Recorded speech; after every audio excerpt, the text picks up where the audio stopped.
Welcome back. We are glad to be with you today, and we're having really some are. fun here. Oh my goodness! Talking about UFOs, angelic messages, and the misinformation and chaos that's being created. You know, we're at that powerful time on the planet. We're in the middle of a summer of 3 super moons. We are diving into August, and August is going to be huge. So I just want to give you guys one more reminder. August 6th, join Shri and I for a free telecall. We're going to be discussing all of the revelations for August, more of what's coming up, plus doing a worldwide ceremony to really help with the energy of August, because August promises to be a huge month globally. Talk about deciphering the chaos and misinformation. And hey, right before the break, Shri, you were kind of teasing us all and getting ready to divulge some information that Zadkiel gave to us quite a while ago. And this is really a powerful revelation. It is indeed, because one of the things that is maybe a little beyond our brains to comprehend is how there could be so many unique experiences, yet we have this information age where we tend to kind of verify things are going on. Absolutely. And we touched on that a minute ago by saying that the interpretation and the understanding of what is seen is unique, because it depends on the listener. Right. The other thing I want to remind folks before I share what I'm going to share is that we have actual video of phenomena. Huge video. I mean, some pretty amazing stuff. Well, and ironically, energy, balls of energy emanating from dripping, flying things. And as a matter of fact, it was supposed to be on UFO Hunters. We had Bill and the entire UFO Hunter staff at our ranch in New Mexico, and they were there filming for several days. And it was so real that the producers cut it at the last minute. Yeah, we don't know their logic. Well, this was right near the end when UFO Hunters was getting pulled off the air for being too real. However, here's the funny thing. First off, the phenomenon are awesome. Meaning, when a person sees it, there's a momentary, oh my goodness, we are not alone. And you can't deny it. So much going on beyond our filters, our vision. And then there's the folks sitting right next to you that see nothing. And I mean that's this true, quite because seriously. Before we had signed it over to UFO Hunters, which we can now use it again because they're off the air, we showed it at a few events around the United States. And it would be funny because half the audience would sit there going, oh my God, while those who really didn't want to see it were going, what? What are you seeing? I don't see any moving balls of light. We finally had to put it in slow motion, amplified, for those people to go, oh. Now the reason I say that is everybody is a little bit victimized by your own sensory system. True. You know, and those of that are willing to accept disconforming information are perhaps going to see more things than those that have a rather black and white perception. Or the intelligence that's modulating the perceptual filters is more limited in what it'll let in. So, Shri, tell them what you're going to tell them. So here's one of the first things.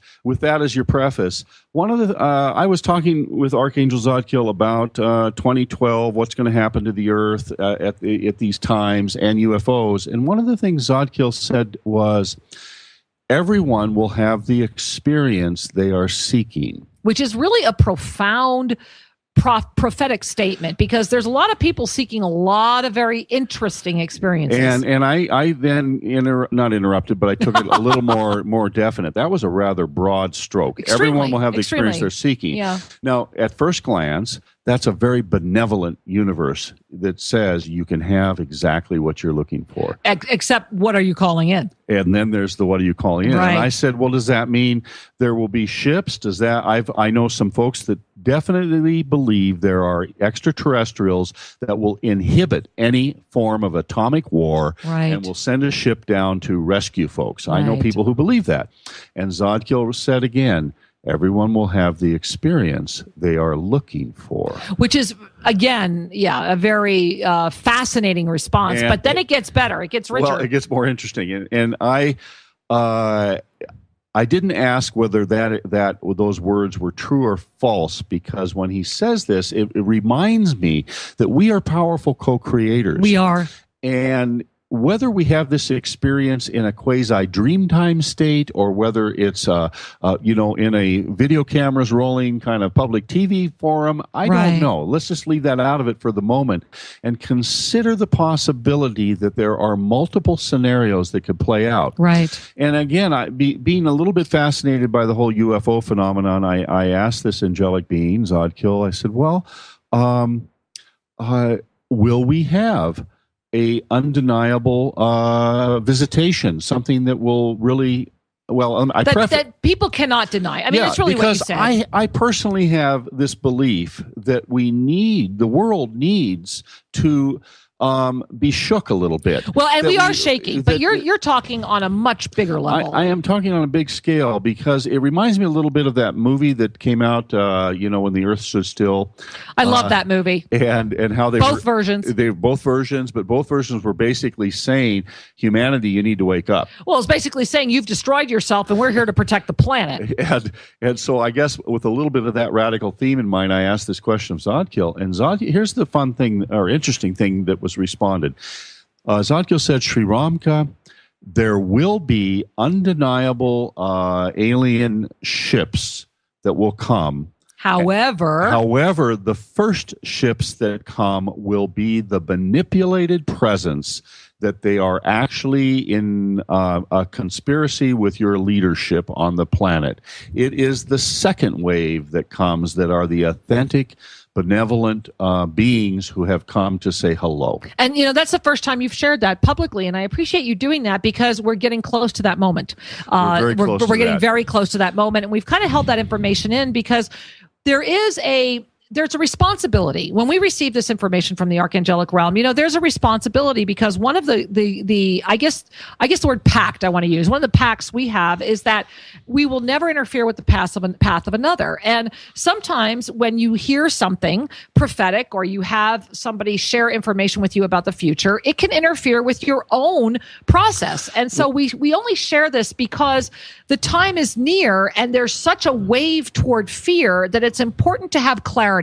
And if we say something that doesn't resonate, then throw it out. Absolutely. And if it resonates, keep it in. And one of the reasons we haven't discussed this openly earlier than now is we're not here to create an activistic attitude toward our government or any of the governments of the planet. Passionate action. However, circumstances on our planet are such now that people are demanding more authenticity. Absolutely. They're beginning to see a lot of the corporate and other manipulations that are going on through the governments, and it's not quite as let's say out there to think that a government might stage a false flag event that includes an alien presence.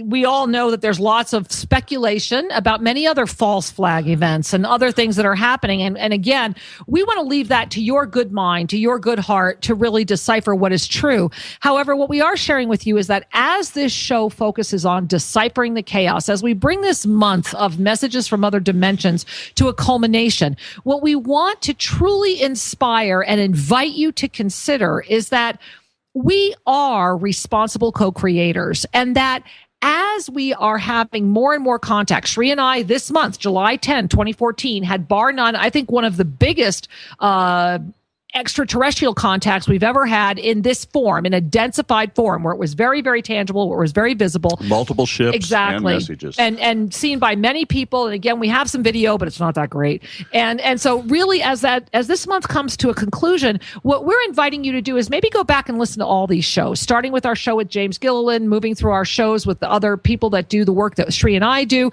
and to allow yourself to recognize that we are part of a much greater collective of divine beings. And how you awaken to that is your individual experience. And certainly people can slumber right through this. That's their journey. It's not for anyone to judge. And there are those who are very awake to this. That's their journey. And for those of you that are awake to what's going on, I want to remind you, we're not the only inhabited planet. For sure. There are several others. Many others. However, we may be one of the most dense of those planets. Well, we've actually had that information come in from the archangelic realm, which is why being here is such a courageous act. It does take courage to deal with a planet that has this much chaos and tragedy going on when people know better, yet don't know how to do better. True. And this is why I would suspect that many of our brethren on other planets are just kind of letting us have our time. And being peaceful. and being respectful exactly. as we go through our evolutionary process. And more as we see things evolving on our planet, there's so much that you can look at. So avoid getting distracted by looking at too much. You can actually confuse yourself. And that confusion is part of what the powers that be use to help propagate misinformation. Confusion is a powerful energy for them. Actually, confusion is a gateway to the hypnotic state. And that hypnotic state of mind, it makes you easy to manipulate. Right. So as we come to a close today, I want to remind you that there are so many spiritual practices in our writings and practices that you may have discovered elsewhere that center you, that bring energy and clarity to you. Now, more than ever, it's up to you to calm the waters in your personal space. Absolutely. And as we are voyaging through this summer of supermoons, August plans to be extremely hot on many levels. Make a note. Join us August 6th for our free teleworkshop. It's at 5:30 Pacific time. Send an email to guest@shriandcareradio.com so we can get you connected with the call. And next week, our first show of this extraordinary series will feature Robbie Holtz. Robbie is an Aboriginal healer, really fascinating connection with the earth, with the Aborigines. We're going to be talking also about our connection with the Maya, a powerful way to begin a month of heal ourselves, heal our planet as we connect with our galactic brethren. And so, beloved listeners, we invite you to take a deep breath in and smile. I am. Because truly it's been a joy to be with you. And until we have the opportunity to be with you again next week, may you know that all is truly well. Namaste. Thank you for joining us at Shri and Kira Live. To have your questions answered, send us an email to guest@shriandkiraradio.com and check out more information at shriandkira.com. See you next week. Namaste.